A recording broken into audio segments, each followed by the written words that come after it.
Pessoal, vocês estão tá parecendo que eu pulei muitos slides, mas é porque esses slides aí eu fiz aquela aula gravada que eu até coloquei lá acredito que eu já mandei para o e-mail de vocês todos, tá bom? Mas por último, aqui nós falamos de alguns ah, como a rocha, o tipo de rocha, o clima, a vegetação, o relevo e a influência de micro-organismos afetam na formação do solo. A influência de micro-organismos eu vou falar agora, mas o restante eu já falei na aula que ficou gravada. Lembrando que se tiver algum problema, professor, de áudio, algum problema, vocês liguem aqui no WhatsApp para eu ver, tá? E corrigir. Mais uma vez, boa tarde. E nós vamos dar continuidade a material aí da química da crosta terrestre. Lembrando que parte da aula. Só um minuto.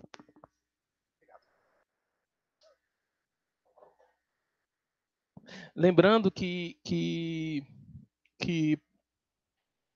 sei lá, acabei esquecendo. Então vamos lá. Influência. Lembrando que outra parte da aula está nessa aula gravada, tá? É uma aula de um pouco mais de 1 hora, tá? Em que eu falo de todos os sistemas e paro nesse slide bem aqui para dar continuidade hoje. Tá? Qualquer dúvida, vocês podem me perguntar, inclusive lá no grupo do WhatsApp. Tá? Então, o que nós falamos? A gente falou de como relevo, de como clima, nós falamos de alguns outros fatores que afetam na formação do solo. Inclusive, eu estou devendo para vocês um link de um vídeo interessante que explica de forma bem didática a formação do solo. Tá bom?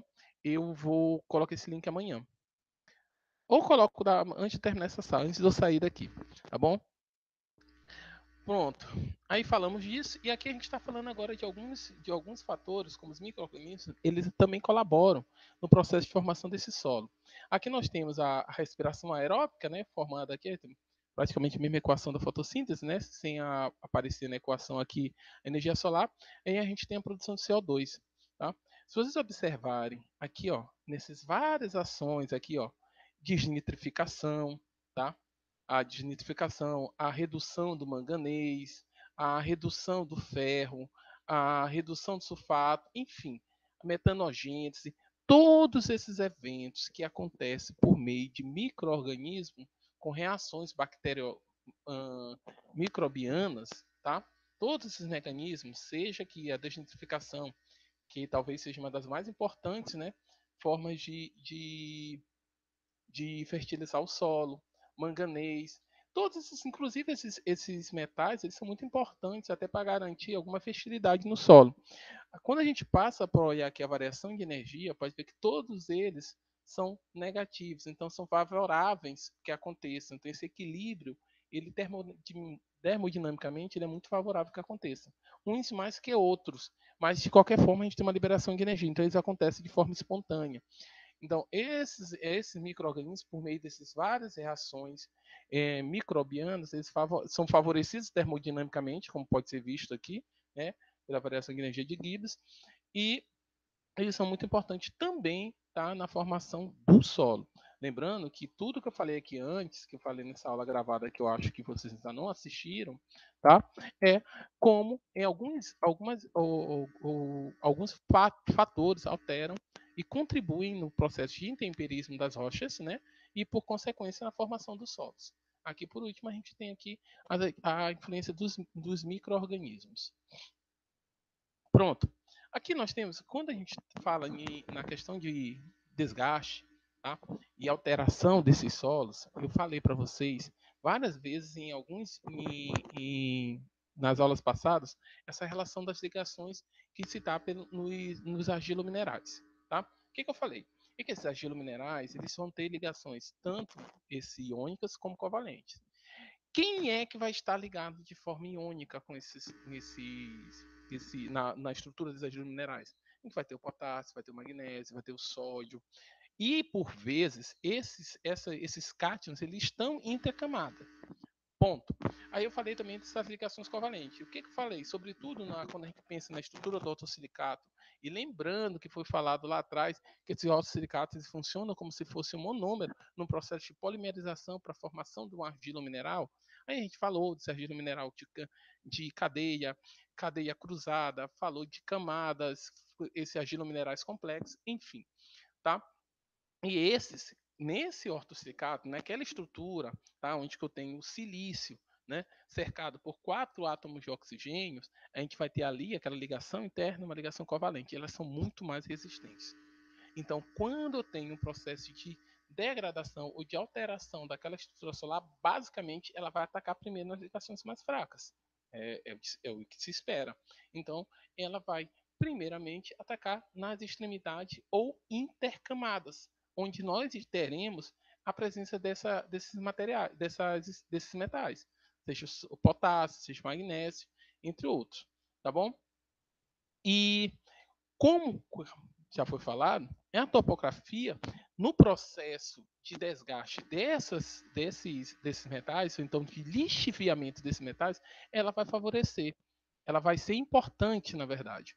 Por exemplo, se eu tenho uma estrutura, tá, uma estrutura rochosa mais alta, e eu tenho por exemplo, essa mectita de magnésio, ou qualquer outro argila mineral que eu tenha rico em potássio, em magnésio, em sódio, em cálcio, entre outros, tá?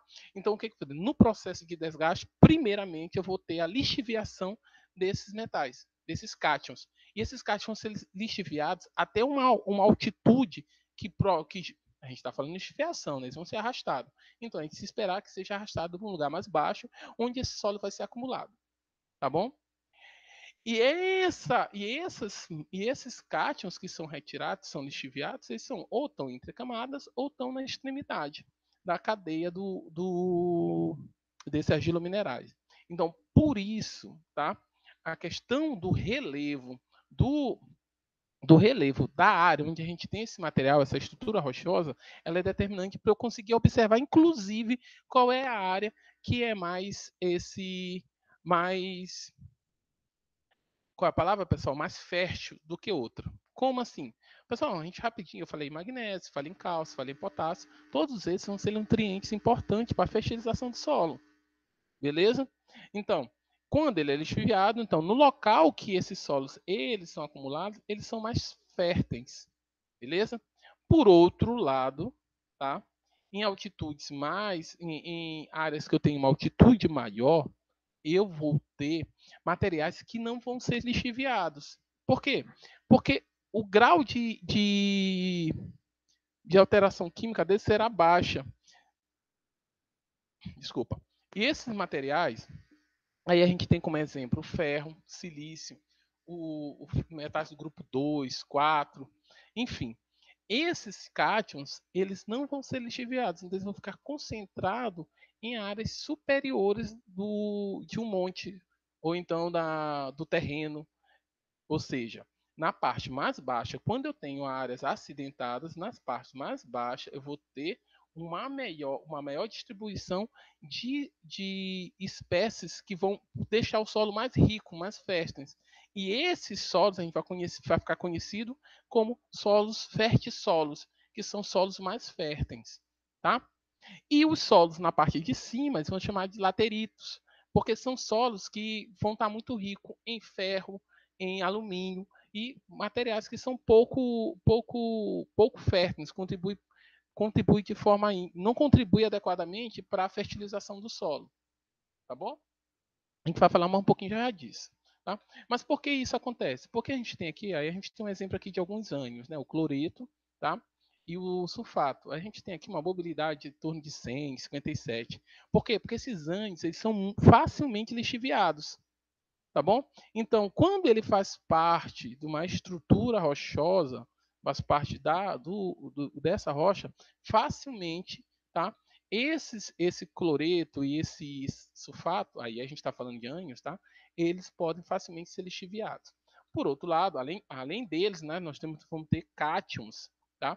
Com mobilidade também considerada. Mas claro que se eu observar aqui, eu tenho esses cátions aqui, ó, o cálcio, que é muito suscetível, relativamente suscetível à lixiviação, ele é em torno de 3, enquanto a mobilidade do cloreto e do sulfato, ó, 100 e 57. Então a gente vê que esses ânions, quando eles fazem parte da estrutura do argilo mineral, eles são muito mais fáceis de ser lixiviados que qualquer um dos cátions, mesmo os cátions que têm uma solubilidade relativamente grande, tá? E a gente tem aqui o exemplo que eu for falado ainda há pouco, o cálcio, sódio, magnésio, potássio, tá bom? Que eles vão ser utilizados com uma certa facilidade. Por outro lado, aqui a gente já encontrando no grupo 3 aqui do silício, tá? A gente já encontra uma baixíssima, né, relativamente insolúvel. Por exemplo, o quartzo aqui é praticamente insolúvel. Então sempre tu vai encontrar ele na forma de grãos de próprio quartzo, tá bom? Aí diminuindo ainda mais, ó, eu tô aqui falando de 0,2 e agora eu passo para 0,04, 0,02, tá? Eu tenho agora aí o óxido de ferro e o óxido de alumínio, que eles vão ser altamente insolúveis. Ou seja, eles vão estar sempre presentes na forma de óxidos de alumínio e de ferro. Por que isso é relevante? Isso é interessante a gente falar que, por exemplo, a gente é sempre bom resgatar essa informação. Quando sempre aquele questionamento na natureza, as espécies químicas, como tudo, né, elas se organizam na condição de menor energia, beleza? Então, se o ferro a gente encontra ele na forma de mineral, um óxido como mineral, é porque aquela condição é a condição de menor energia para ele, tá? Então, se ele está numa condição de menor energia, qualquer coisa que perturbe aquela condição que é mais favorável para ele estar organizado como mineral, eu preciso de uma quantidade de energia muito grande. Pense, ele está numa condição de conforto. Para eu tirar esse conforto, eu tenho que ter uma energia, eu tenho que imprimir uma energia muito grande. Beleza? A mesma coisa para o alumínio. Aí a gente vai observar que todo o processo, tanto de obtenção do ferro tá, na forma metálica, ou do alumínio, é necessário uma quantidade de energia muito alta. Por quê? Porque para eu colocar o ferro zero e deixar ele longe, tirar ele dessa estrutura de óxido, dessa condição de mineral, e passar para o ferro metálico ou para o alumínio metálico, tá bom? Eu tenho uma necessidade de muita energia.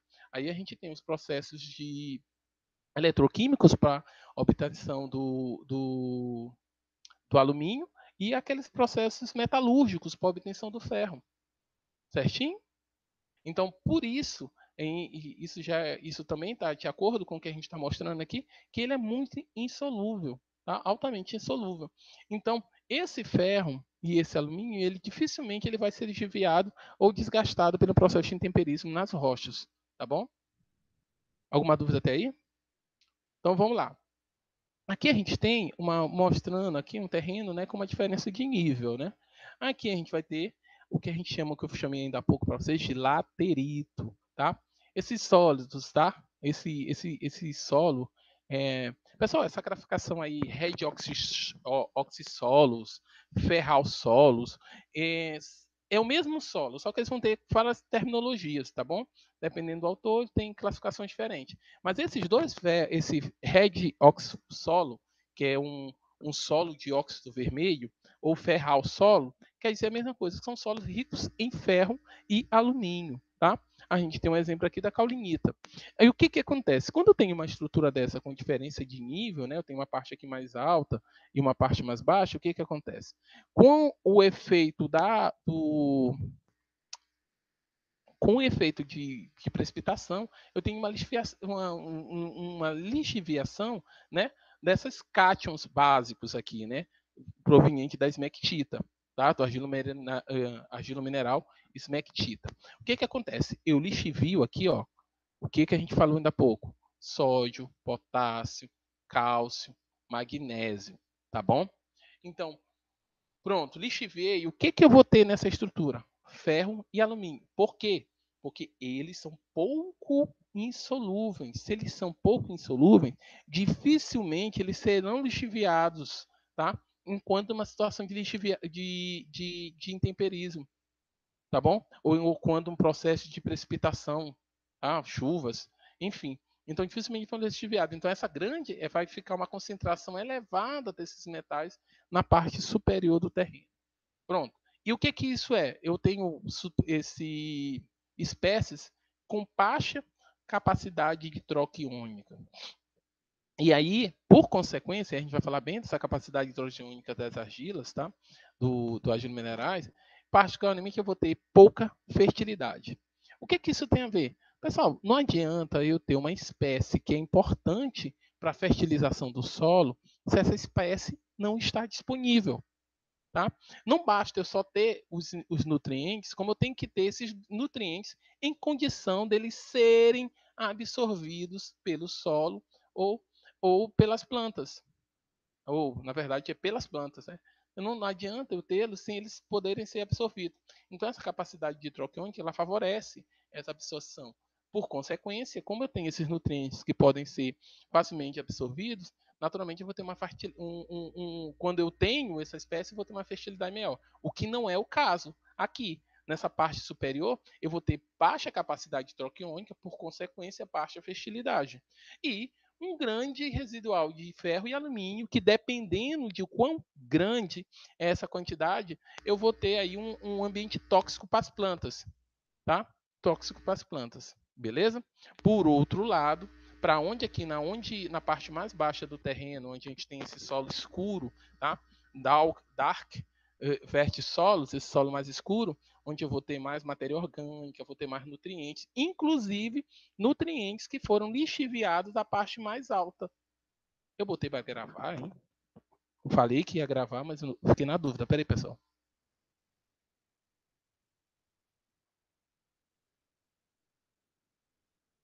Ah, não.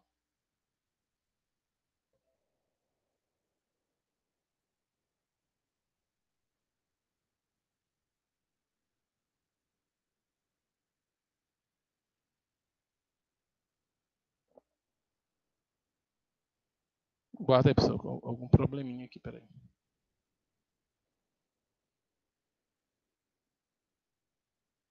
Vamos lá. Então, voltando, porque eu estava na dúvida se eu fiquei na dúvida se eu tinha colocado para gravar. Então, voltando, então aqui essa área que é mais baixa, onde houve o lixiviamento, pessoal, claro que isso necessariamente não é tão óbvio como está aí nessa figura, tá? Um lugar mais alto, tem que ser só para vocês terem uma ideia de como funciona. Mostrando por meio dessa figura que em lugares mais baixos, onde a gente tem a lixiviação de nutrientes, eles naturalmente vão se acumular naquela região, tá bom? A coisa não é tão óbvia assim, por exemplo, de eu estar numa diferença de um monte, onde uma diferença de 2, 3 metros, uma superfície é, é fértil e a outra é infértil. Não é bem assim, isso é só para vocês terem uma ideia, tá bom? Então, aqui, onde a gente tem a lixiviação de cálcio, de potássio, de cátions em geral, a gente vai ter uma alta capacidade de troca iônica, até porque esses materiais que foram lixiviados, naturalmente, eles não estão bem, por assim dizer, bem fixados na estrutura do argilo mineral aqui, tá? E, naturalmente, se eles estão disponíveis, eu tenho alta capacidade de troca iônica, tá? Eu vou ter uma alta fertilidade. Pessoal, essa capacidade de troca iônica, é bom lembrar, não é muito diferente do não é um diferente funcionamento das membranas de troca iônicas utilizadas em purificação de água, tá? Na verdade, acredito até que esse comportamento dos argilos minerais que inspirou a, os estudos nessa questão de troca iônica, em que a gente tem, como é que funciona basicamente? Eu tenho uma água, tá? Uma amostra de água, que ela tem uma certa quantidade, podem ser sais, por exemplo, uma água salobra, tem uma concentração excessiva de sais, e esses sais eles vão ficar mais esses cátions vão ficar mais fortemente ligados, tá? Essas espécies químicas vão ficar mais fortemente ligados à membrana do que a espécie que inicialmente está lá, que pode ser, por exemplo, potássio, tá bom? Aí depende de qual seja o tipo, se essa membrana é catiônica, se ela é aniônica, enfim, e qual seja a finalidade dela. Então, eu vou ter uma espécie que vai passar, a água é um exemplo, uma água salobra, vai passar, vai reter esses sais nessa membrana e vai arrastar outros elementos que estavam, a princípio, esses suportados na membrana. Ou seja, a gente, cara, observa que para que isso funcione, a espécie que inicialmente estava esse disponível, que estava esse ligada à membrana, ela seja menos hum, menos suscetível à atração pela membrana que o que é interessante eu retirar da água, certinho? Então ela precisa estar ligada, mas não tão fortemente ligada como a espécie que eu quero reter na membrana para deixar a água com um gosto menos salobro ou deixar a água em condições de potabilidade, tá bom? Então é basicamente o mesmo princípio aqui. Eu até diria o contrário, né? Esse princípio é o princípio que pode ter inspirado a questão das membranas de troca iônica, tá? Então esse sólido ele é bem desgastado, né? Ele pode ser afetado e em situações, em ambientes secos, né, em períodos secos. Beleza? Agora, a gente vai falar uma expressão estranha, né, que é cátions básicos, né? Isso aqui é um conceito mais voltado da área de química dos solos, né, que são cátions provenientes de metais alcalinos e alcalinos terrosos. Esses cátions, eles são muito importantes. A gente tem mais uma vez repetitivo, né? É, pessoal, se vocês inclusive, eu não sei se vocês plantam, mas quando a gente compra alguns nutrientes ou eu nunca lembro o nome, fertilizantes, eles sempre vão ter lá dependendo da marca, vai ter a marca, vai ter um número, vai ter sódio, potássio, cálcio, sempre vão ser eles que vão entrar como esses nutrientes no processo para fertilização, tá? Para utilizar para plantações. Então o que a gente tem aqui? Esses cálcios eles são provenientes do processo de intemperismo, tá? E eles são muito importantes na neutralização das acidez do solo, tá? Inclusive, quatro momentos, peraí. Desculpa. Vamos lá. Então, esses cátions básicos, assim, que são esses cátions, metais alcalinos, alcalinos terrosos, eles são muito importantes no processo de neutralização de acidez do solo. Um solo ácido, ele é pouco fértil. Então, elas fazem esse controle. Inclusive, no processo, quando muitos técnicos, muito, quando o técnico agrícola avalia o solo e vê se volta muito ácido, eles fazem o que eles chamam de calagem, né? Que é utilizando um, um cal hidratado, se eu não me engano, para diminuir, inclusive, a acidez desse solo, porque esse solo muito ácido ele é pouco fértil. E quando esses solos são ricos nesses cátions aqui, de metais alcalinos terrosos, tem uma tendência a serem mais férteis e mais resistente à acidez do solo, tá bom? Aqui a gente tem uma reação básica, onde eu tenho aqui ó, um, um argilo-mineral aqui, né? 2 sódio, alumínio, S3 ou 4, não lembro, acho que é uma esmectita isso aqui, né? Mais água e ácido carbônico. O que eu tenho aqui? Vou ter a disponibilidade do sódio, tá? Que é aqui que vai colaborar para a neutralização desse solo. Esses são os cátions básicos.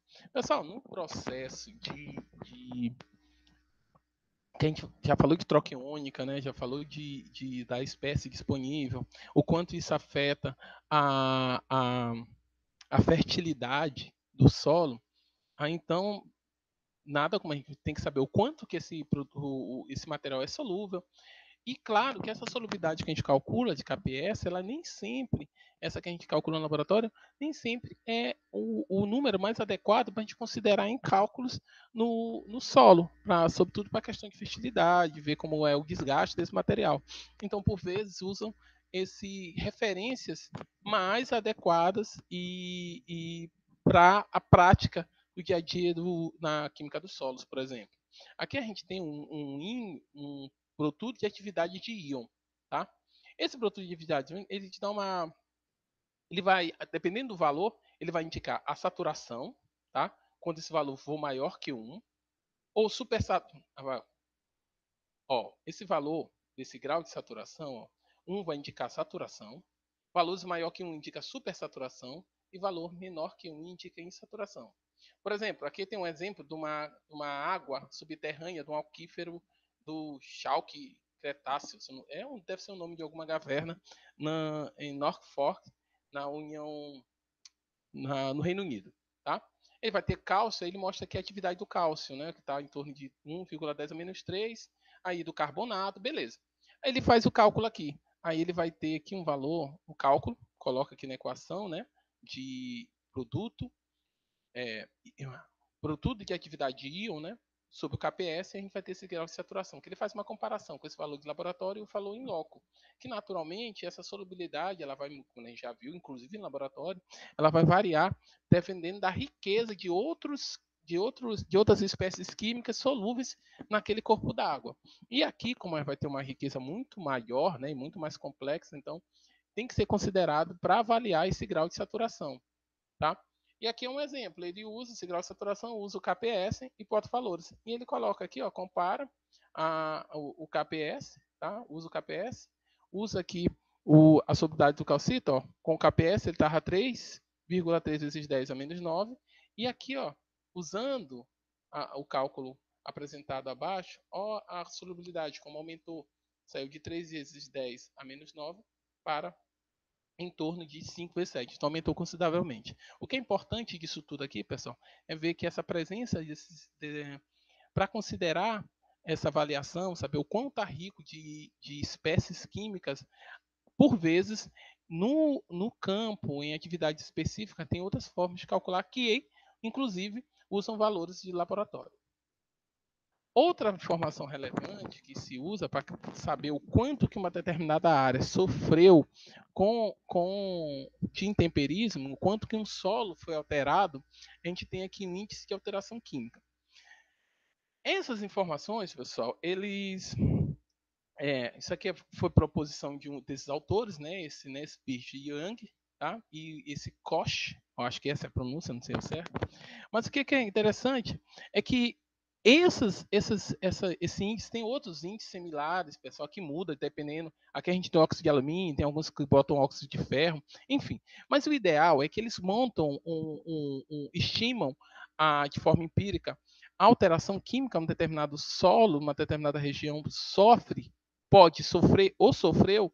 Por quê?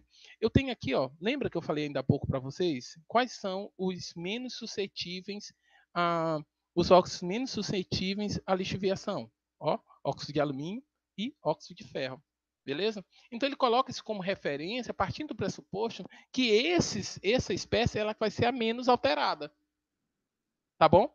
Então, se eu tenho um valor muito alto de índice de alteração química, é porque eu tenho uma estrutura formada por substâncias que são lixiviáveis, tá? Que podem vir a ser lixiviadas.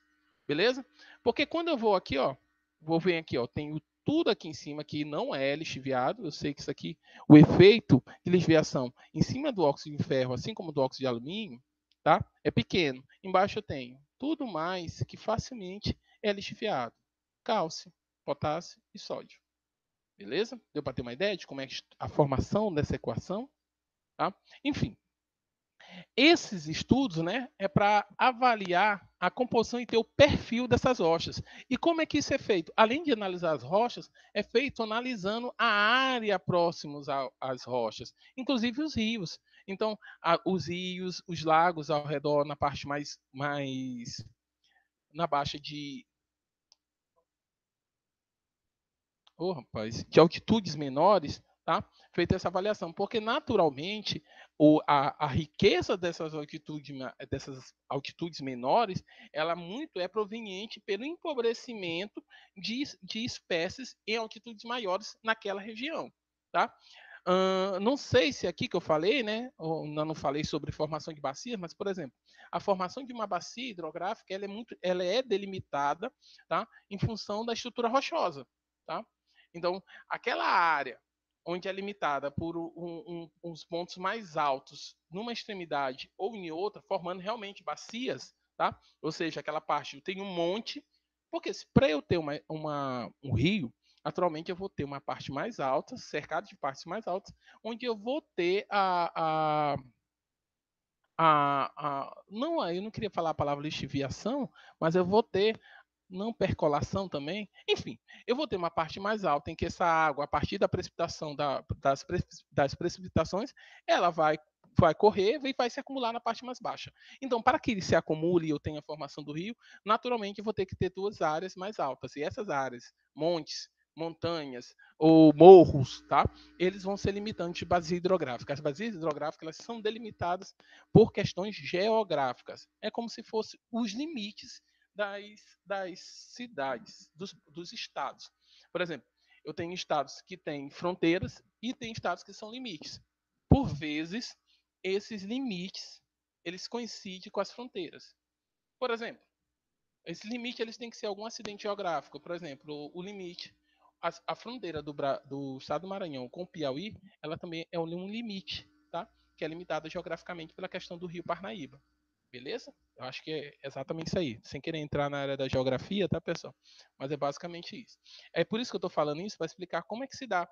Então, eu faço uma avaliação, inclusive de o quanto foi desgastado daquela estrutura rochosa, esse vizinha, a partir do estudo que eu tenho na formação daquela bacia, tá bom?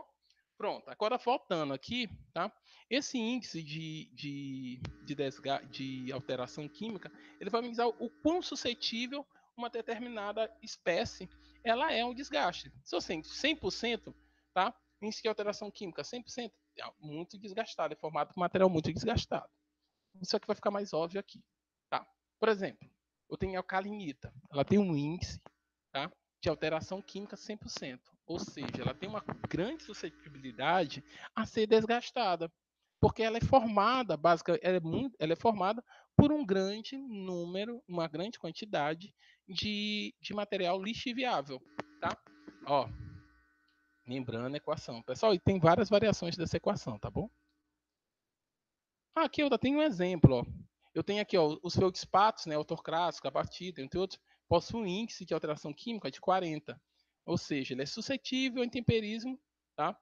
É um pouco suscetível. Agora, no extremo, eu tenho aqui caulinita, gibsita, que possuem índice que acomoda as gelas residuais de intemperismo extremo. Ou seja, esse ambiente que eu tenho índice de alteração química, ela tem uma quantidade elevada de material lixiviado, tá? Material proveniente de intemperismo extremo, tá bom? Então a gente tem aqui calinita. E naturalmente, pessoal, se eu tenho uma quantidade na formação desse solo, eu tenho uma quantidade muito alta de material esse proveniente de de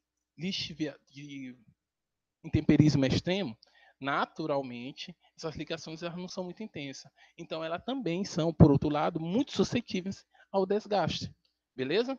Aí aqui a gente tem com mais ou menos 50% os seus espatos, que tem um desgaste bem menor, e assim sucessivamente. A gente vai deixando e vai aumentando, outros vão diminuindo, mas a gente tem uma ideia que quando a gente tem esse valor maior, tá? Por um lado, a gente tem uma suscetibilidade ao desgaste maior, que quando a gente tem valores menores de alteração, de índice de alteração química. Eu queria mostrar outro exemplo, não tem outro exemplo aqui? Pronto, vou pular isso aqui. Aqui a gente tem um exemplo, ó. Tem aqui, ó, do mesmo grupo aqui, ó, com índice de alteração química, eu tenho aqui caulinita, e depois eu tenho, ó, esmequitita, tá? Aí vamos aqui. Eu tô indo para trás, espera aí. Pronto, olha lá. Tem aqui esmequitita, né? E depois eu tenho caulinita, tá? Então, o que que acontece? Esse aqui, ó, eles vão ter um desgaste, eu vou ter um desgaste da esmectida, e isso em função do aumento do pluviométrico. Então, no ambiente que eu tenho índice de pluviométrico baixo, tá? Relativamente baixo, eu vou ter mais esmectita. A partir que aumenta esse índice pluviométrico aqui, ó, de chuvas, eu vou ter uma caulinita. Porque quando eu tenho esse ambiente que ele sofre mais com a ação da água, da precipitação atmosférica, eu vou ter um desgaste maior. Até quando eu tiver ambientes em que eu tenha um índice pluviométrico elevado, eu basicamente vou ter o desgaste desse vamos dizer, o desgaste desse solo por via de intemperismo, e eu vou ter um desgaste maior, vão ser moléculas, vão ser estruturas argilominerais mais simples, indo da esmectita, caulinita até gipsita. Voltando aqui, tá? Esse gráfico que parece bem estranho, tá? A gente tem aqui algumas, eu nem sei falar se é ecossistema não, como é que é? Esse negócio de tundra, estepe, savana, pessoal, o que que é? Como é que a gente chama isso?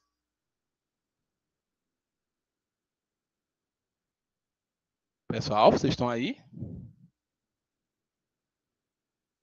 Hoje não escolheram ninguém para ficar aí e responder minhas perguntas.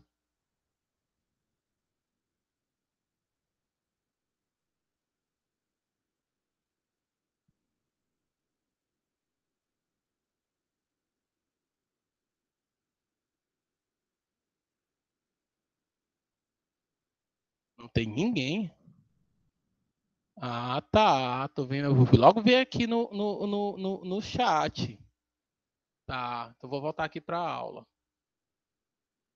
Hoje vocês não elegeram ninguém para falar comigo, né? Eu sabia que vocês faziam isso. Vocês sempre escolheram, ó, hoje é teu dia de falar, para não parecer que a gente não tá aqui. Então vamos lá. Então, esse negócio de tundra, estepe, savana, eu não lembro qual é o nome disso, meu Deus. Enfim, acho que é vegetação, né? Clima, sei lá. Então, a gente tem aqui a tundra, tá? Zona, estepe, que são essas áreas semideserto, isso eu sei, né? Deserto, semideserto. Onde que eu quero chegar? A gente tem algumas linhas aqui, ó, que a gente vai ver aqui, ó, desgaste do solo, tá? Aqui, ó, caulinita, isso aqui, ó, caulinita, tá bom? Essa parte bem aqui. Caulinita vegetal formada a partir de hidrólise, de lixiviação, tá? Esse marronzinho fechado aqui, ó, esse marrom bem pesado, ele é a rocha que ela está inalterada, né? Tem pouca alteração química. Beleza? Essa aqui, a churiada, bem aqui a churiada, debaixo dessa caulinita aqui, debaixo dessa caulinita, essa churiada, ela vai ser aqui, ó, a elitita, que é algum argilo mineral esmectita formado por hidrólise ácida. Eu acho que aqui a gente tem essas que são cruzinhas, essa faixa branca, que são cruzinhas, tá? Elas são rosas frescas, também pouco sem alteração, tá bom? Aí a gente vai ter essas que tem um quadradinho bem aqui debaixo aqui onde está escrito tropical, floresta tropical, a gente vai ter uns quadradinhos preto aqui no solo, elas vão ser a chipsida formada por o excesso de lixiviação. Beleza? Ainda a gente tem os solos lateritos, que lembrando que é aquele formato de bauxita e de condições muito lixiviadas. A gente falou que são aqui ferro, alumínio, enfim. Onde que eu quero chegar? Se a gente vê essa linha cheia aqui, ó, vocês estão vendo aqui, ó, precipitation, aqui precipitação de chuva, essa linha cheia, onde tem essa linha precipitation aqui, ó, tá? No canto superior esquerdo, ele vai mostrar, tá? Aí vai mostrar aqui, ó, que a gente vai ter uma quantidade de precipitação muito alta aqui na floresta tropical, tá? Se você vê essa linha da floresta tropical bem aqui, ó, entre savanas, esses dois nomes savana, a gente vai ver que o índice de pluviométrico de precipitação na floresta tropical, ela é alta. Eu tenho uma precipitação muito alta, eu tenho muita água. E vocês vão ver que o desgaste do solo é quase uma imagem especular, tá? Desse é quase uma imagem especular esse solo, do desgaste do solo, ou seja, quando mais precipitação nós temos, maior esse solo vai ser desgastado. Isso é uma coincidência? Não. A gente falou que desde o começo que esse processo de intemperismo ele é muito favorecido e ele só vai acontecer quando tiver umidade, tá? Ele só vai acontecer, seja a dissolução, seja a hidrólise ácida, seja a oxirredução, qualquer que seja esse processo de temperismo químico, eu preciso de água veiculando. E quando eu tenho uma concentração muito alta, e eu tenho um índice pluviométrico muito alto, como na floresta tropical, naturalmente eu vou ter um desgaste maior desse solo. E se eu tenho um desgaste maior, eu tenho uma tendência de ter uma quantidade maior de matéria orgânica, tá? Proveniente do grau do grau agressivo de intemperismo que nessa área a estrutura rochosa sofre, gerando a formação de solos muito ricos, tá? Outra coisa importante que a gente pode falar aqui, não, acho que o principal é isso. Além disso, né, a gente vê também nas florestas tropicais, além do índice pluviométrico muito alto, nós também temos uma temperatura muito alta, né? Vocês vão ver que entre essa linha preta cheia, tá? Tem escrito temperature. Então, a gente vai ter aqui uma temperatura muito alta comparado com os outros, beleza? Ainda pegando aqui a linha da precipitação, né, da chuva, a gente vai ver aqui onde perto aqui de baixo do semideserto e deserto, a gente vê que quase não tem precipitação. O que acontece? A gente tem estruturas rochosas sem alteração, sem sofrer intemperismo. Tá? Por quê? Porque eu não tenho um índice pluviométrico adequado para causar isso. Beleza? Então, aqui no começo, por exemplo, eu tenho uma quantidade moderada de matéria orgânica promovida por reação de temperismo. Por outro lado, quando eu tenho uma temperatura alta, índice pluviométrico alto, eu tenho uma grande quantidade de matéria orgânica, tá? Que é promovido pelo esse alto índice de intemperismo, condições de intemperismo. Beleza? Pessoal, eu sei que explicar esse gráfico assim não é muito legal também, porque eu estou aqui apertando a luzinha, tá? O laser, não sei se, naturalmente vocês não veem, tá? Mas eu aperto mesmo, sei lá, não sei nem porquê. Mas eu tenho que aprender a botar um cursorzinho para vocês entenderem. Só que eu já falei, né? Eu tenho naturalmente, a partir que eu tenho um aumento no índice pluviométrico, eu tenho uma redução da complexidade do argilomineral. Mas a redução se dá pelo desgaste, tá? Eu saio de estruturas argilominerais mais complexas para estruturas menos complexas, porque essas estruturas vão sendo, camada por camada, sendo destruídas, sendo simplificadas, até a gente chegar à gipsita aí. Tá. Aqui é um gráfico bem feio, né, na verdade, mas ele é muito didático, tá? Que aqui nós temos, eu tenho a rocha aqui, né? Ela lixiviada, tá? Baixa que tem nas baixas. Eu tenho aqui formando essa classe de minerais, né? A montemorolonita, tá? Aí, a partir disso, aqui eu estou tendo desgaste, né, pessoal? Chega o desgaste, liberação de potássio, de magnésio, eu vou ter isso em função das camadas, tá? Eu vou ter a liberação e vou formar estruturas minerais mais simples. Ilita de um lado aqui, como a gente pode ver. Pessoal, eu estou começando a explicar aqui pelo lado esquerdo, tá? Ilida e clorita, tá? Continuando a degradação dessa Monte Morolinonita, eu vou ter continuar a degradação da ilita e da clorita. Lembra que eu falei desses solos quando eu falei sobre esse. Vocês não assistiram a aula, mas na aula gravada eu falei sobre a classificação dos solos em função da estrutura, tá? 2 para 1, esse 1 para 1 e 2 para 1i ou 2 para 1, tá? Aí quando eu tenho essa degradação e lixiviação muito alta, eu vou ter aqui a caulinita, tá? Caulinita aqui baseada no alumínio e com desgaste muito maior, eu vou ter chipsidas. Olha essa chipsida, o que é? Como ela é mais simples. Se a gente analisar a estrutura desse metal, eu tenho rochas. Olha a estrutura da Monte Morilonita.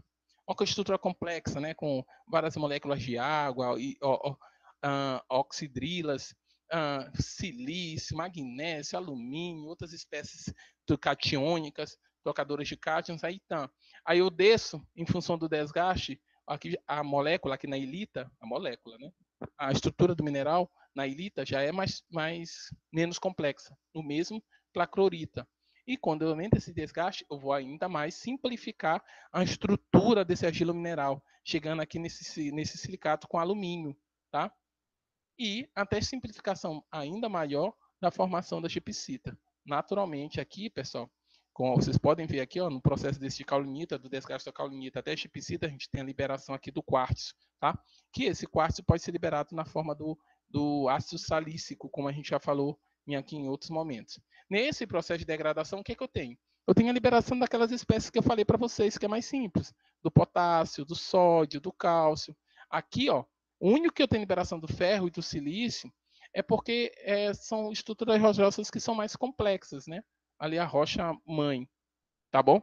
Mas esse silício, quando ele sai, ele não sai só, como está mostrando aqui, ele como uma espécie solúvel, não. Tá? Ele sempre vai sair na forma do ácido, forma no quartzo, que seja.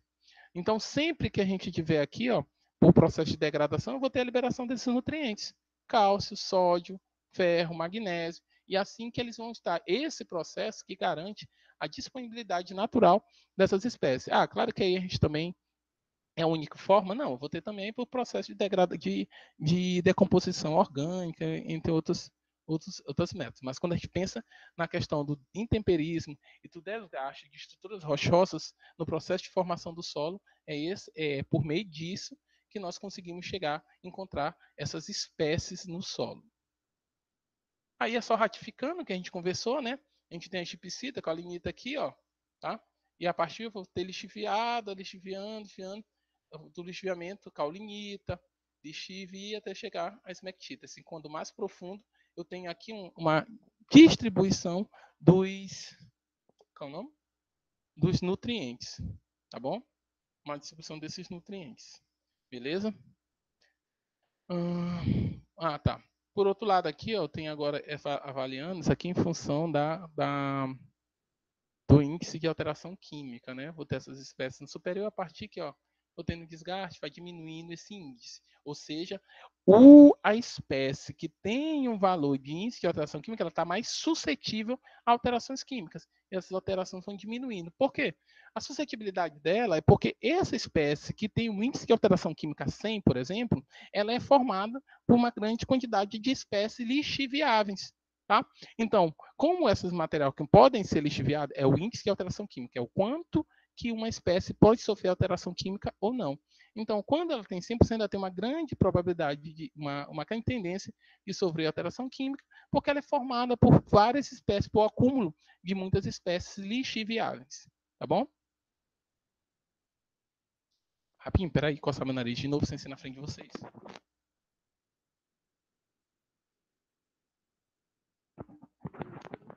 Pessoal, eu não sei o que é, não sei se eu faço isso na sala de aula e não percebo, mas eu não sei porque quando eu estou dando aula aqui nessa sala, meu nariz coça demais.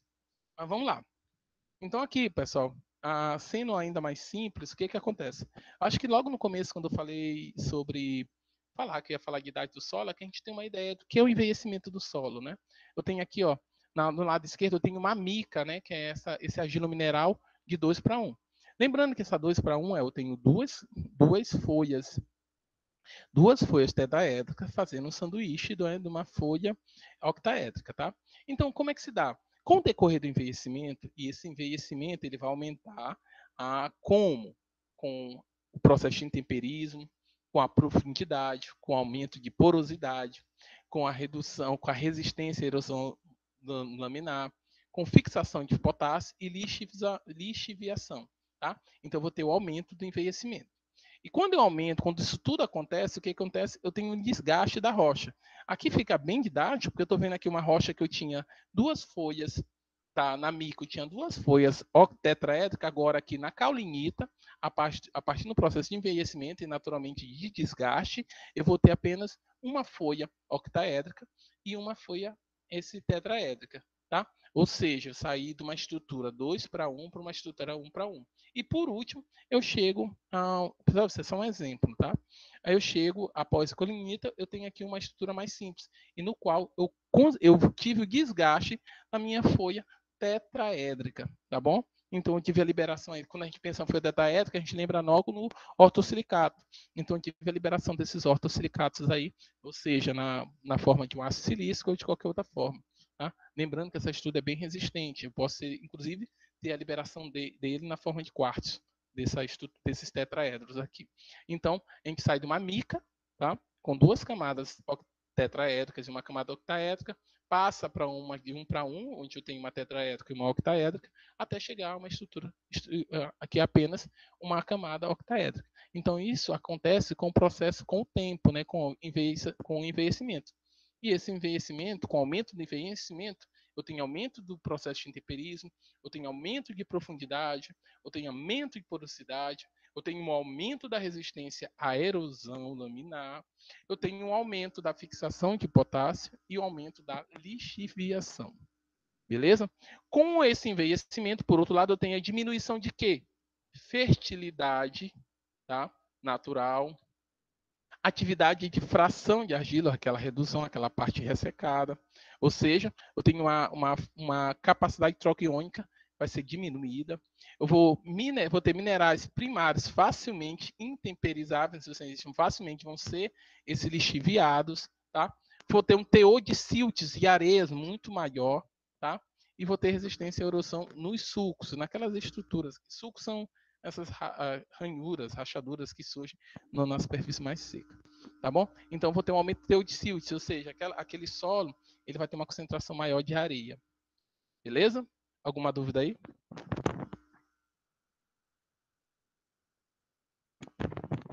Então, vamos lá. Finalmente, pessoal, aquilo que eu falei para vocês ainda há pouco sobre a questão da troca iônica. Eu tenho aqui, ó, um solo, tá? Esse solo, tá? Mostra aqui, é um equilíbrio, né? Eu tenho esse solo, essa argila mineral, tá? E ela vai ter um contato, vai bater demais hoje, tá?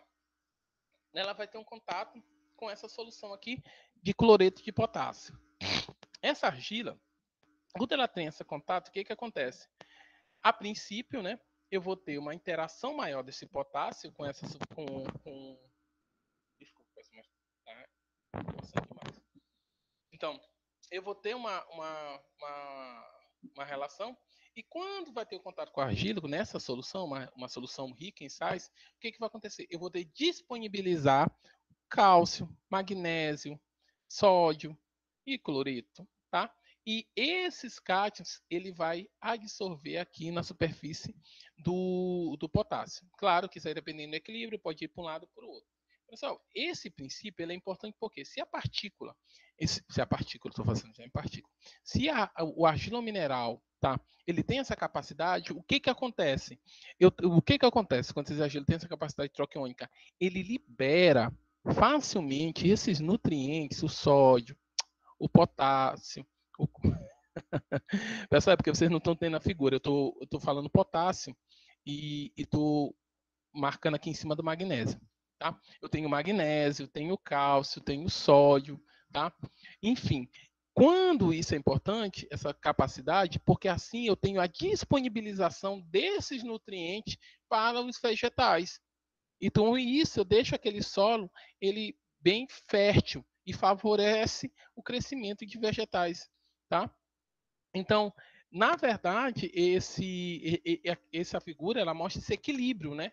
O quão como a troca iônica, como é que essas partículas, como as argilominerais, se equilibram em função dessa característica dos argilominerais de trocar íons, essa capacidade de troca iônica, que é muito importante no processo de fertilização do solo, tá? E esse movimento pode ser andando no sentido como no outro, tá?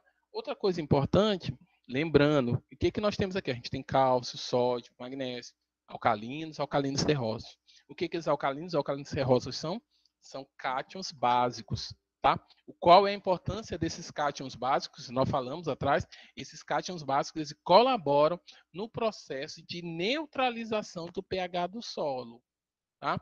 Então, um um argila mineral com capacidade de troca íonica, ele tem uma capacidade maior de neutralizar esse solo. E, por consequência, também a gente vai ter uma maior fertilização desse solo. Uma maior fertilidade desse solo, bem dizendo. Tá? Pessoal, aqui tem uma figura, tá? Que mostra aqui alguns a divisão do solo em zonas, tá? A gente tem, tá, pessoal? Essas zonas, elas são divididas, tem várias classificações, tá? Mas basicamente as orientações são a mesma. Tem aqui, ó, a zona O, tá? Essa parte bem em cima aqui, tá? Tá?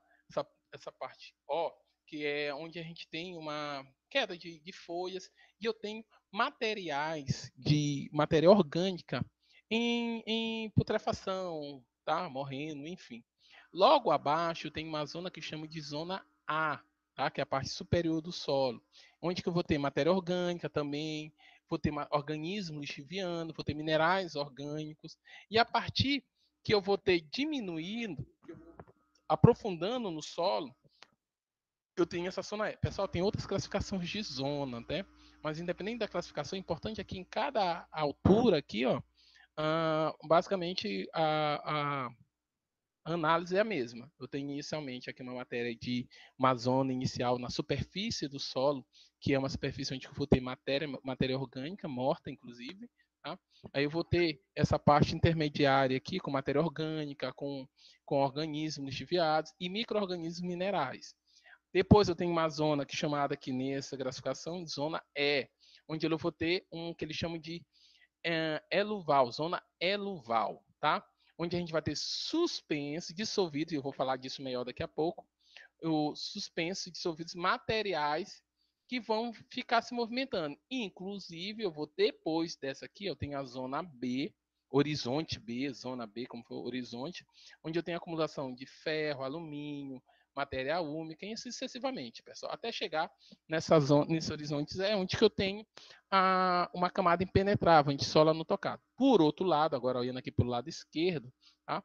Eu tenho, porque além dessas classificações de zona, pessoal, vocês vão ter classificações de zona, por exemplo, AL, AF, aí eu tenho aqui, ó, que é a parte mais fresca e a parte de material orgânico menos fresco, mais fresca, né? E uma parte de mais decomposta. E aqui eu tenho a estrutura M, que ocupa todas essas zonas. Pessoal, esse no gráfico, no vídeo que eu vou colocar para vocês aqui no Siga ou aqui também, esse quando eu terminar a aula, eu vou ficar aqui vou colocar logo aqui, mesmo depois de concluir a aula, quando vocês estiverem saindo, eu já vou colocar e eu vou colocar esse link aqui e no grupo, tá? Onde que o professor ele mostra direitinho inclusive essa classificação de zonas, como elas são criadas, e ele monta, fica bem didático. Aqui atende aquilo que eu falei para vocês, né, de várias classificações de solo, né, estio solo, profundagem o solo, aí vão ensinando como é que eles são, ó, são muito frios, aí vão dando cada etapa e qual enriquecimento e qual é o local onde tem aqui, por exemplo, esse área solo, o solo seco, ele é muito no deserto, assim sucessivamente. E a partir desse grau aqui, ó, a gente vai ter aqui embaixo o quanto esses solos sofrem muito ou pouco intemperismo. Então, a partir que a gente vai alcançando aqui, saindo da esquerda para a direita, eu tenho uma quantidade de intemperismo que é pouca, ligeiramente sofreu ligeiro intemperismo, até, desculpa, estava abaixo, né? Até aqui intermediária e uma forte. Então, eu saio aqui, onde eu tenho uma grande, sofre fortemente com intemperismo, é nas regiões tropicais úmidas, onde eu tenho muita chuva. Tá? Continuando. Aqui, pessoal, nesse processo aqui também a gente está falando, aqui já considerando as zonas, mas focando aqui no que acontece. Eu tenho um processo de lixiviamento do solo a partir que eu desço aqui nas zonas, tá bom? Nos horizontes. Aí eu tenho aqui cátions como o cálcio, né? Tá? Que ele vai trocar, ou a gente vai ter esses casos diferentes lixiviados, né? Consequentemente, vou ter uma carga negativa nas partículas do solo, mas depois essas partículas elas vão se repelir e eu vou ter a recomposição do cálcio na estrutura do solo. Então eu vou ter uma troca e eu vou ter uma troca iônica e depois a recomposição dessa espécie como ele estava. Aqui, tá bom?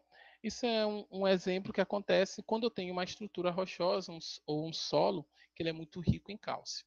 A gente vai ter o cálcio perda por causa do grande número de agregados, essa desfragmentação, resultando em partículas digamos assim, com com perfil definido em função da reposição. Esse processo a gente vai chamar de eluvação. Tá? Depois, essas argilominerais desfroculadas podem se refrocular, podem se recompor na forma de cálcio, tá? Como apresenta. Isso é a iluvação. Como se vocês observarem aqui, eu falei aqui de um processo de eluval, horizonte eluval, aqui onde a gente tem a zona de desviação. Mas a gente tem também um processo de iluvação, que é a recomposição desse processo de perda, de decomposição do argilomineral que estava rico em cálcio, por exemplo, e depois ele se recompõe. Tá?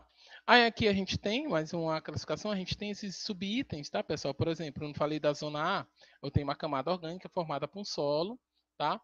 E uma microflora proveniente da parte mais de morta, né? Lembrando que a gente colocou aqui na classificação, ó, a gente tem aqui ó, o lito, né? Que a gente vai ter uma parte mais fresca e uma particular menos decomposta.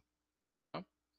Enfim, pessoal, essas salas de classificação do solo a gente tem esse disponível e esse vídeo que eu vou apresentar é mais didático até. Tá? Pronto, aqui sim eu quero falar um pouco melhor. Tá bom? Aqui a gente tem essa estrutura dos solos, a gente vai ter o que a gente chama de uma área do solo que ela é mais oxidante, tá? eu vou ter uma quantidade maior de oxigênio. Mas a partir que eu tenho um aprofundamento no solo, porque naturalmente, pessoal, esse solo, a parte mais externa, tá? Menos profunda, eu tenho uma capacidade de troca e absorção de CO2 e de oxigênio da atmosfera ou da água, que seja, maior que na parte mais profunda. Então, naturalmente, inclusive nesse ambiente que tem oxigenado, eu vou ter uma coloração mais escura, tá? Eu vou ter uma coloração mais escura. Se vocês a gente está falando ali em zona, pessoal, mostra nessas zonas, tudo mais, mas isso, quando a gente olha um recorte do solo, de uma falésia, alguma coisa, isso é bem notório, tá? Essa diferença de coloração bem definida mesmo.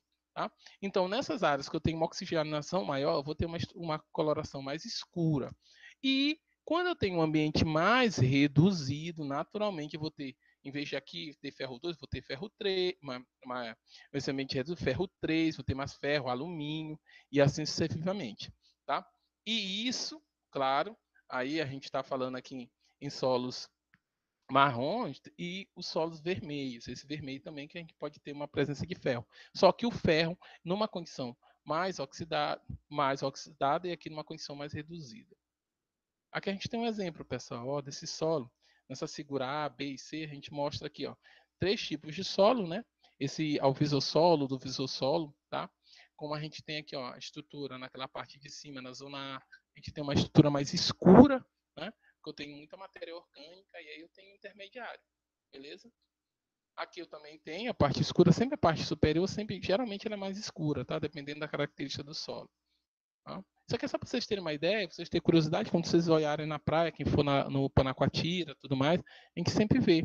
Quem passar nesses montes, ali perto depois da rodoviária, tu vê no solo, quando é descoberto, inclusive ali tem um risco de deslizamento muito grande, sempre que chove é um perigo, tá? E é uma preocupação.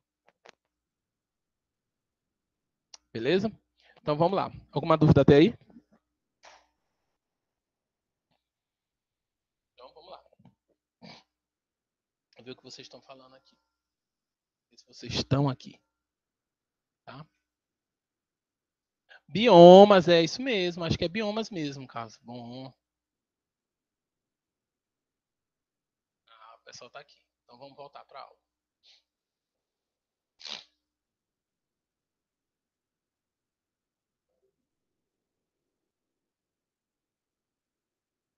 Vamos lá.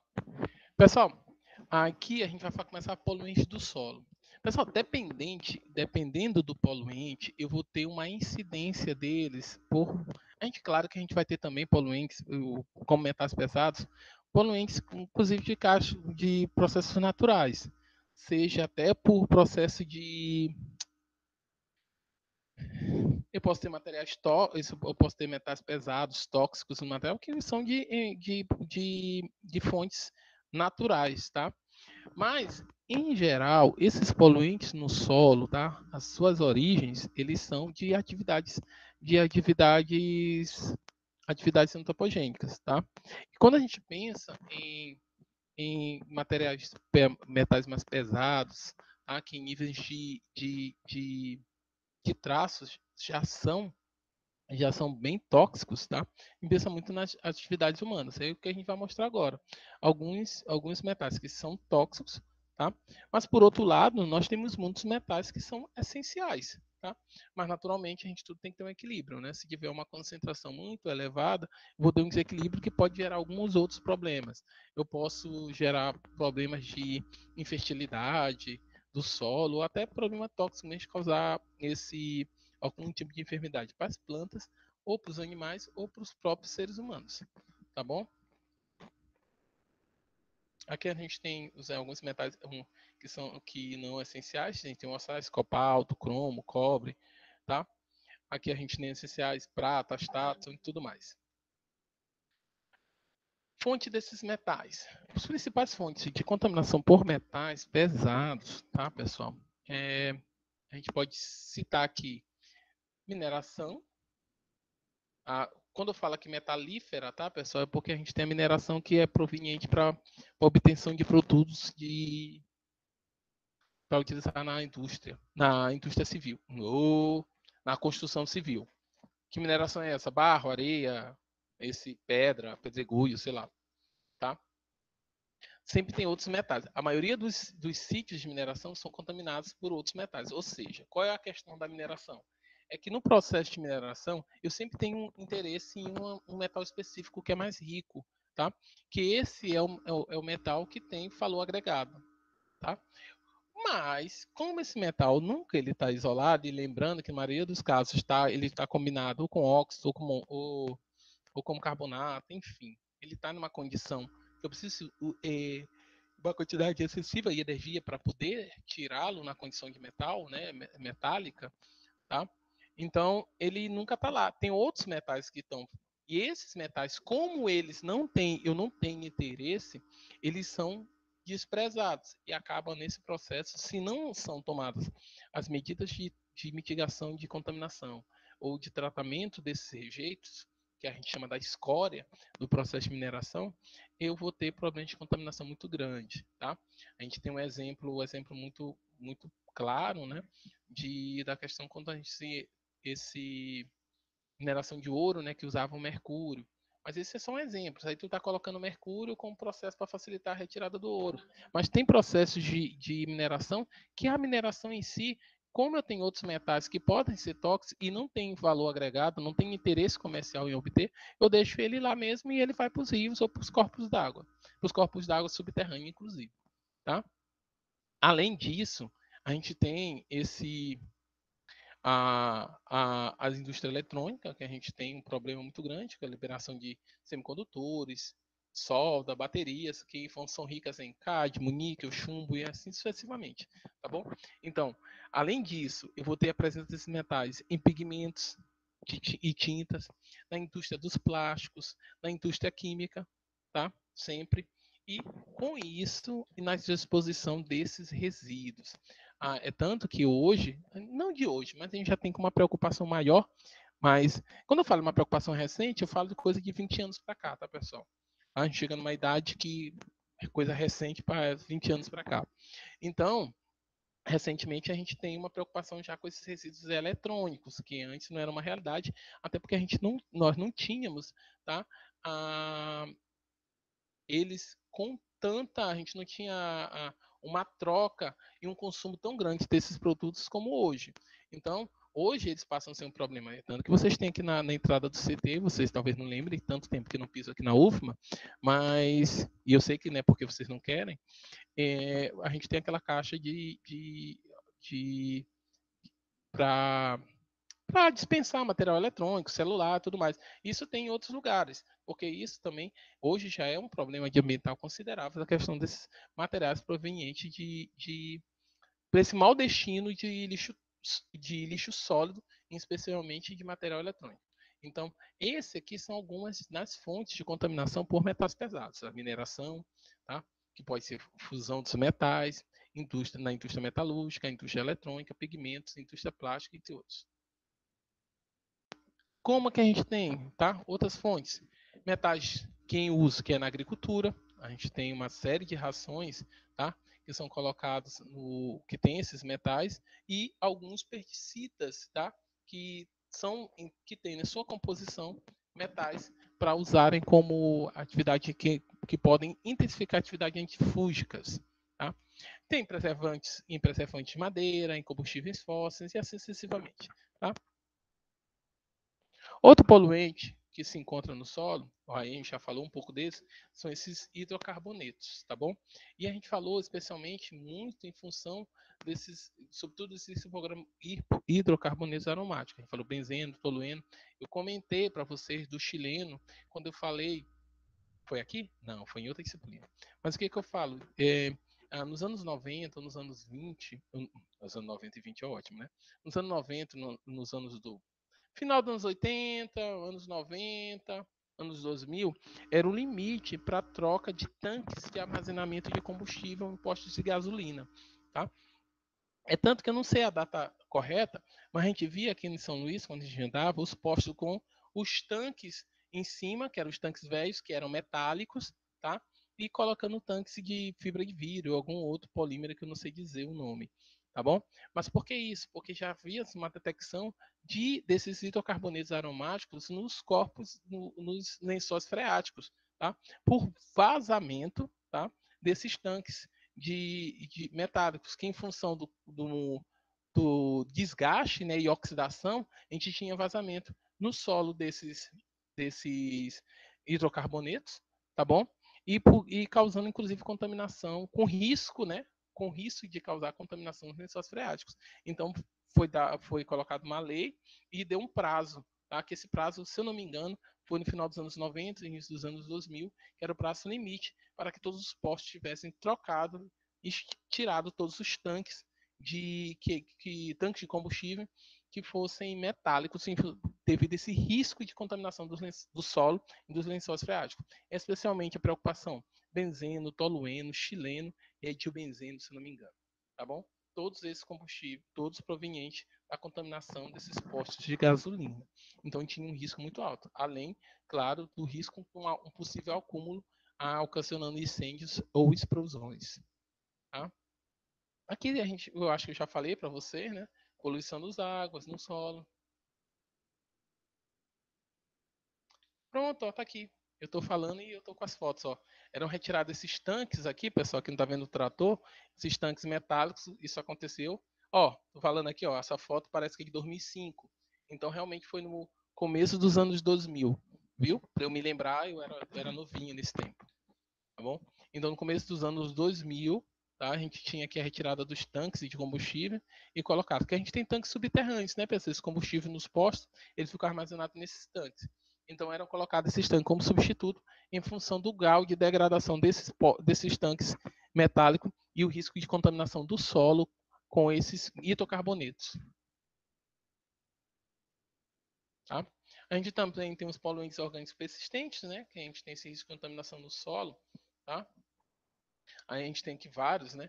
Ah, que baixa, qual é o problema deles especialmente? Como vocês podem ver, são cadeias bem complexas. A gente tem esses hidrocarbonetos policíclicos, né? Temos aqui a bifenila, policlorata, e aqui, todos os dioxinas, furanos, tudo mais. O que acontece? Naturalmente, quando vocês olham essa figura aqui, né?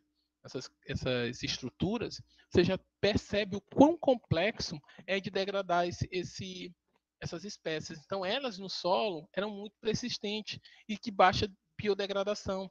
Então, eles ficavam muito tempo, muito perenes no solo, ficam muito perenes no solo. E o que acontece? Se eles estão disponíveis no solo e eles não interagem, eles corriam um risco de ser lixiviado, né? Seja superficialmente para os rios e lagos ou para os lençóis freáticos, tá? E qual era o problema? Entrava na cadeia alimentar tanto por meio de grãos ou de animais, peixes contaminados que poderiam contaminar as pessoas. Outro problema, esgoto é um problema seríssimo, né, de desgaste. Aí a gente tem o risco de nutrientes.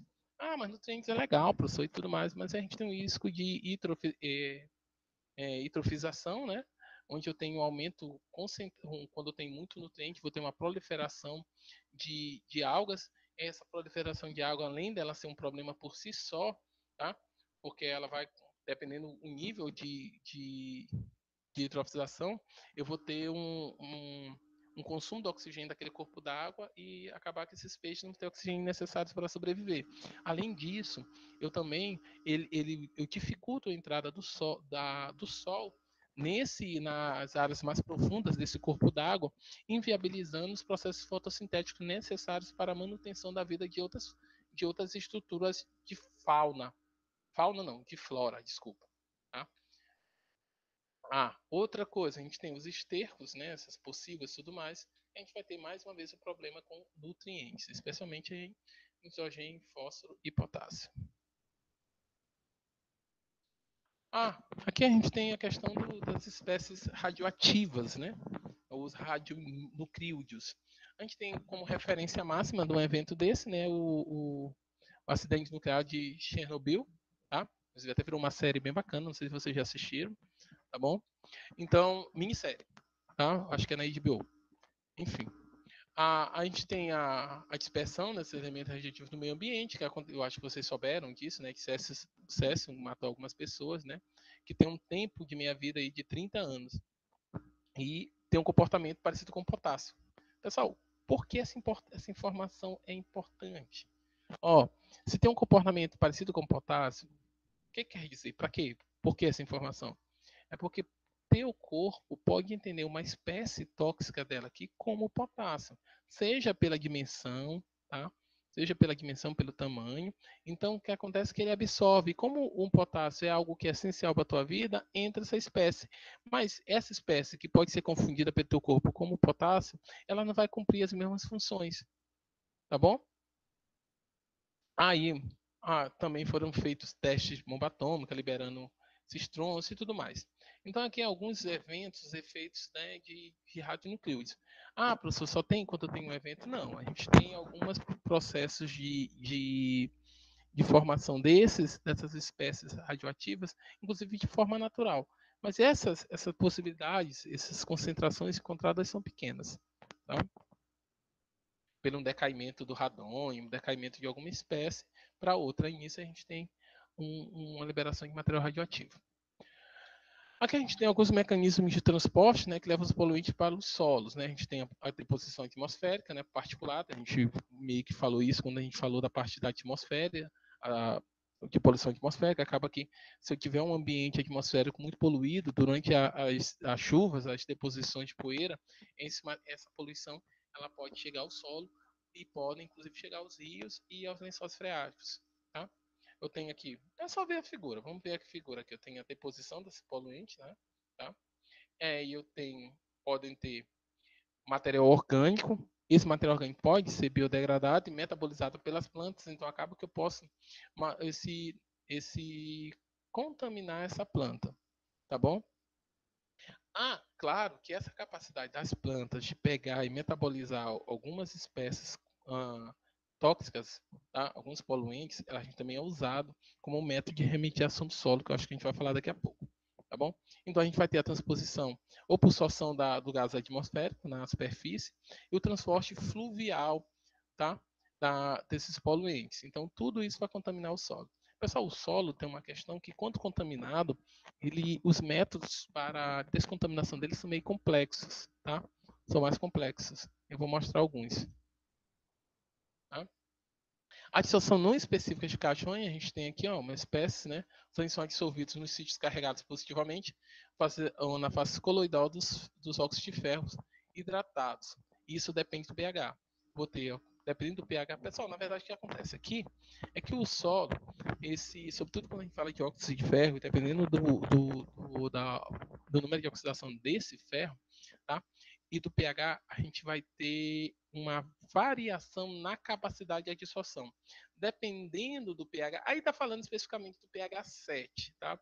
Se ele é neutro, se não é neutro, a gente vai ter um óxido que vai absorver cátions ou ânions, mas necessariamente não é a neutralidade que define essa característica do óxido, tá? O que a gente tem uma informação que é o índice, a gente tem o potencial zeta e o potencial isoeletrônico. Esse potencial zeta o potencial zeta é aquele pH em que a partícula ela não tem carga na sua superfície.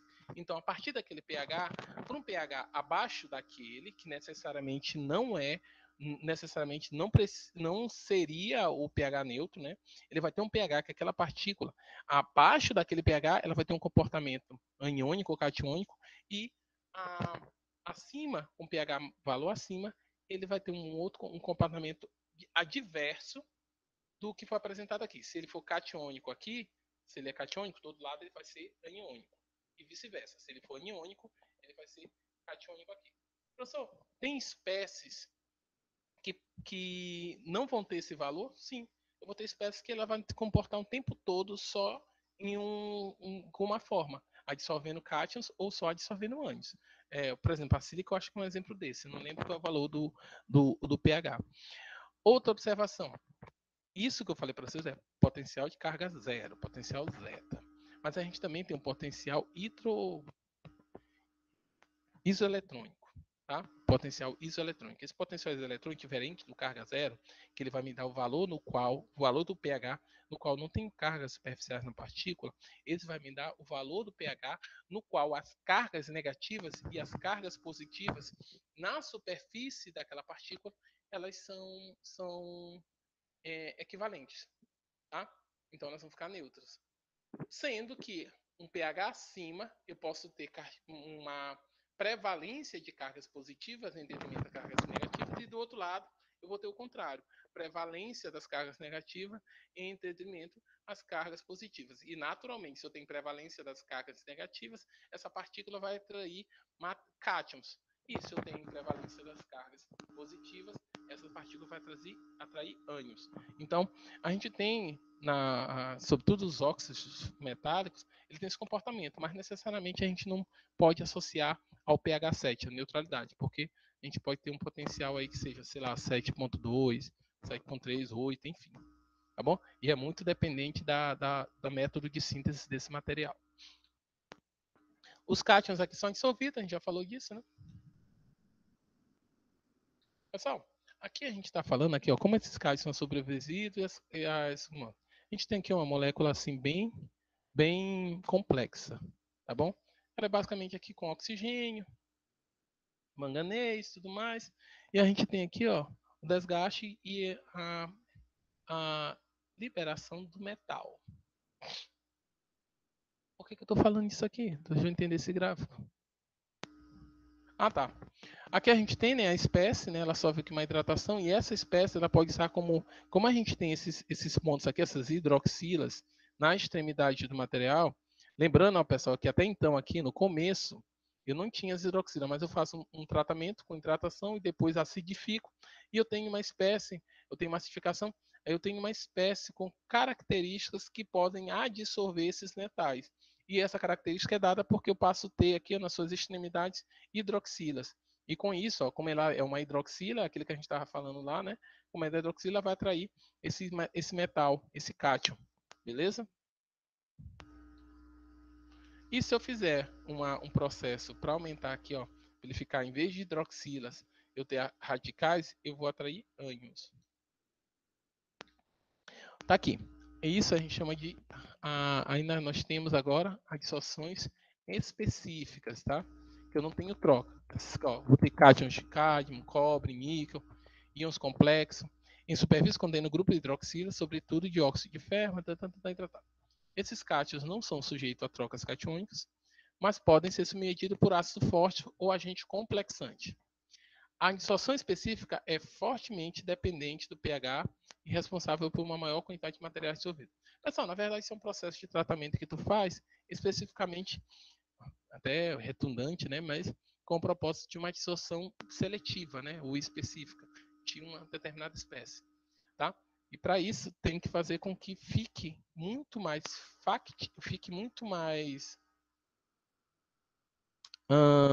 muito mais. Eu estou querendo uma palavra que seja menos humana, mas que eu consiga muito mais eficientemente atrair essa espécie de interesse.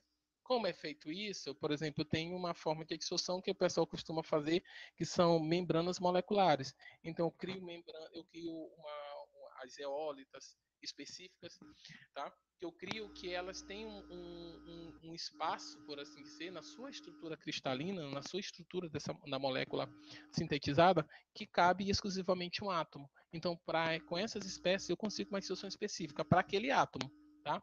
Eles chamam de peneiras moleculares. Alguns exemplos são as peneiras moleculares. Tá bom?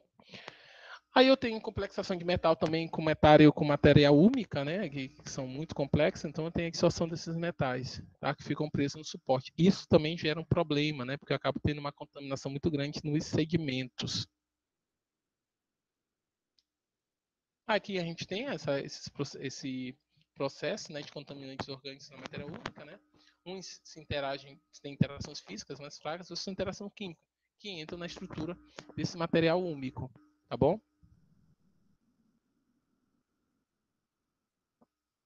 Peço tu ver aqui.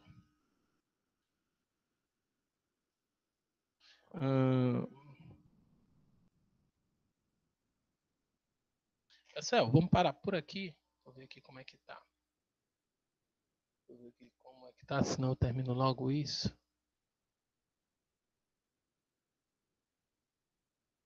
Vou deixar. Pessoal, por hoje nós vamos ficar por aqui. Alguma dúvida até aí? Hoje vocês estão menos falantes que o normal. Eu acho que suspeito que hoje vocês não se organizaram e não escolheram ninguém para interagir comigo hoje. Embora seja uma forma de burlar, mas eu me sinto mais acolhido quando tem uma pessoa para responder. Dizendo, não, tudo ok, professor, tudo bem. E professor, a aula que Vamos o senhor lá. falou que o senhor gravou já está disponibilizado? Já, eu mandei por e-mail, Bruno. Mandei por e-mail já tem uns 2 dias, eu acho. Não mandei semana passada. Tá bom, obrigado. Tá? Agora, vê se tu não recebeu, me avisa, tá bom? Eu acho que eu Pessoal, recebi. É porque o senhor mandou junto com as outras, né? eu mandei um monte. Eu mandei um monte porque eu tava na dúvida. Tá? Tava na dúvida, eu mandei tudo que eu tinha. Mas agora eu não vou mandar mais repetido, não. Pessoal, alguma dúvida até aí? Tudo sob controle? Eu vou fazer o seguinte. Tem mais um pouquinho de aula, tá? Eu vou gravar essa aula amanhã ou depois e disponibilizo para vocês, tá? Aí eu vou marcar com vocês, eu vou colocar no Siga a prova. Não, vou deixar para marcar a prova semana que vem, tá? Eu marco semana que vem. Eu coloco a aula gravada, segunda-feira a gente conversa, eu dou aula e eu gravo e eu explico direitinho como é que vai ser a prova. Tá bom? A prova vai ser no Siga, tá? Para ficar mais tranquilo para vocês. Ah, pessoal, e sobre as suas notas, é que como eu não ouvi um colega de vocês que pediu para eu fazer em dupla, e eu me arrependo disso, aí eu tenho que registrar que eu me arrependo mesmo, tá? Eu ainda não consegui assistir as 6 horas de vídeo que eu tenho para assistir da avaliação de vocês. Que são essa disciplina e outra eu pensei que tinha tido uma ideia muito bacana, mas essa ideia não foi bacana para mim. E como não acho justo esse vocês fazerem o trabalho e eu não assisti completo, então por isso que eu ainda não botei a nota de vocês. Tá bom? O que eu posso antecipar para vocês é que sobre o trabalho de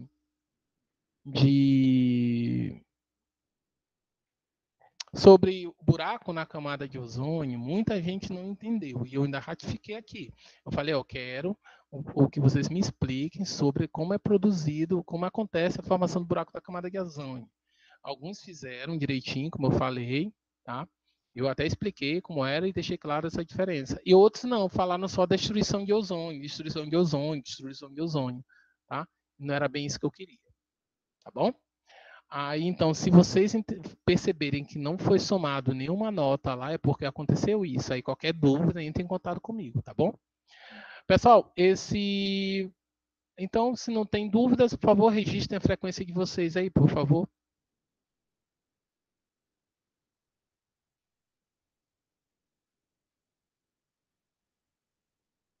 Não acredito que vocês foram embora. Ah, tá.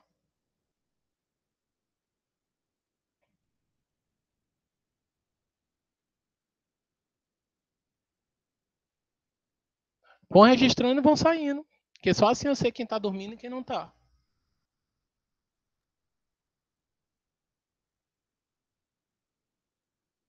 Quem fica por último aqui sempre é porque tá viajando.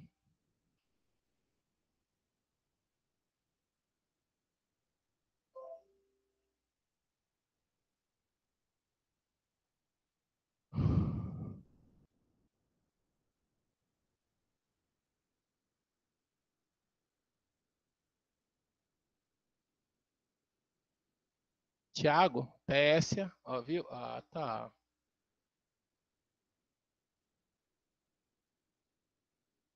Jaine, já botou presença?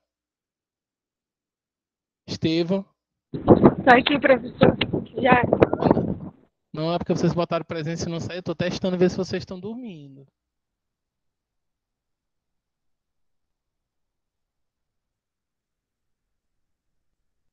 Já pode sair, é? Já pode. A partir que botou presença, pode sair sim.